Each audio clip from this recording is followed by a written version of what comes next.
இன்னைக்கு நம்ம பார்க்க போகிற பதிவு தைப்பூச விரதம் இருக்கக்கூடியவர்கள் 48 நாள் விரதம் எப்போ ஆரம்பிக்கலாம், 21 நாள் விரதம் எப்பொழுது ஆரம்பிக்கலாம், 7 நாள் விரதம் எந்த நாட்களில் ஆரம்பிக்கலாம் அப்படின்றத தான் பார்க்க போகிறோம். இந்த 2026 தைப்பூச தினத்தன்று எப்படி வழிபாடு செய்ய வேண்டும் அப்படிங்கிறத தான் பார்க்க போகிறோம். இந்த 48 நாள் விரதம் இருக்கிறவங்க எந்த தேதியில் விரதம் இருக்கலாம் அப்படின்றத தான் பார்க்க போகிறோம். முருகப்பெருமான் வழிபாடு செய்வதற்கு உகந்த ஒரு நாள், அதுதான் தைப்பூச திருநாள் அப்படின்னு சொல்லலாம்.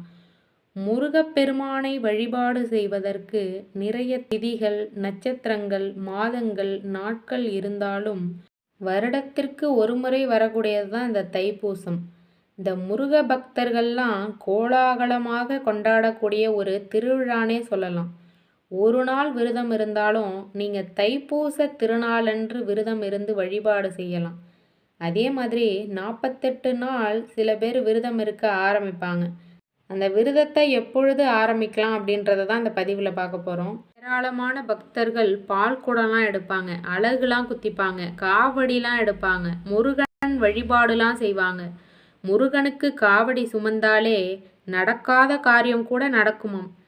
இந்த கண்கண்ட தெய்வமாக இருக்கக்கூடிய தமிழ் கடவுளான முருகப்பெருமானுக்கு உரிய ஒரு முக்கியமான விரதம் தான் இந்த தைப்பூச விரதம்.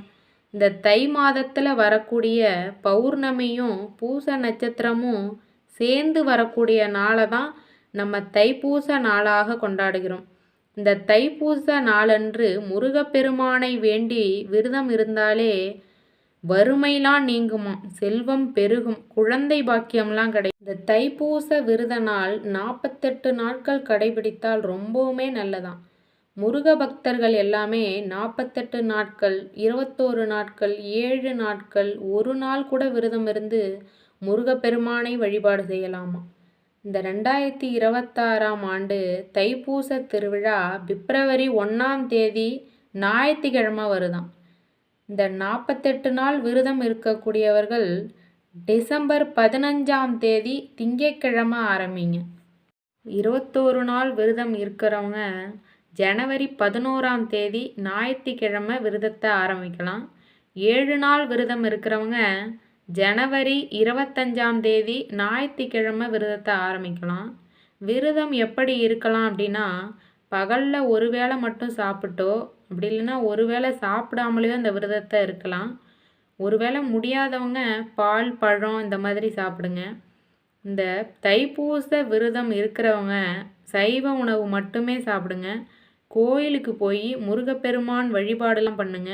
முருகன் பாடலெல்லாம் பாடலாம், முருகன் கதையெல்லாம் படிங்க, முருகன் மந்திரம் சொல்லலாம், ஓம் சரவண பவ அப்படின்ற மந்திரத்தெல்லாம் சொல்லலாம். நெய் தீபம் ஏற்றுங்க. எத்தனை தீபம் அப்படின்னா 6 தீபம் ஏற்றுங்க, ரொம்பவும் நல்லது. தைப்பூச விரதம் இருக்கிறதுனால நீங்கள் முருகனிடம் வைத்துள்ள வேண்டுதல்கள் எல்லாமே நிச்சயமாக நிறைவேறும்.